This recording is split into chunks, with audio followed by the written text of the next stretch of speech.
Kuya, ano pong pangalan po ninyo? Tulito Lorena. Ulito lang.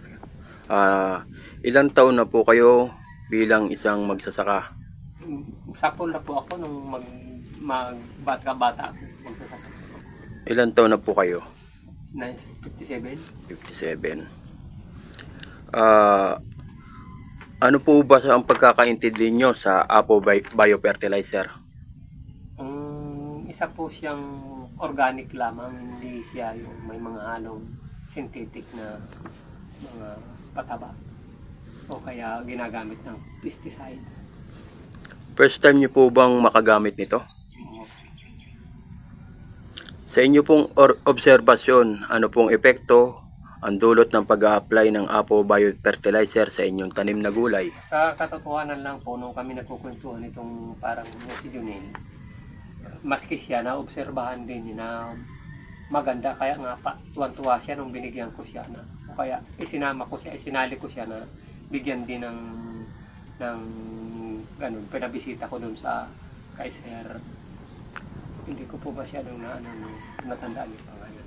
Okay Kahit po. tuwang-tuwa siya gawa ng yung resulta, ibang-ibaan niya man, naka-recover yung mga sitaw ko, yung halaman ko, na nawala na ako ng pag-asa halos gawa ng yung mga dahon ay nangulot.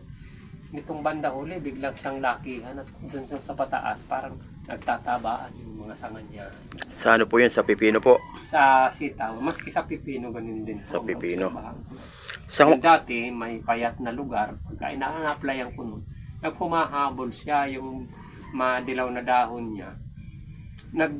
Bago mag-ulit ng spray uli, ng pang 1 week, bago mag-apply ulit, nagbe-verde na, naglalaki na, tumataba na yung mga tangkay niya. Ano naman pong obserbasyon nyo doon sa pag-a-apply po nung biofertilizer sa tanim nyo pong kamatis?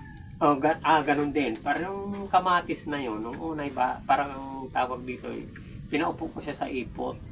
Pero hindi ganun yung inspectation ko na talagang yung pan niya, parang yung mga sanga niya, bilog lang dapat. Ngayon, halos ang pan niya, lumalapad, talagang tataba.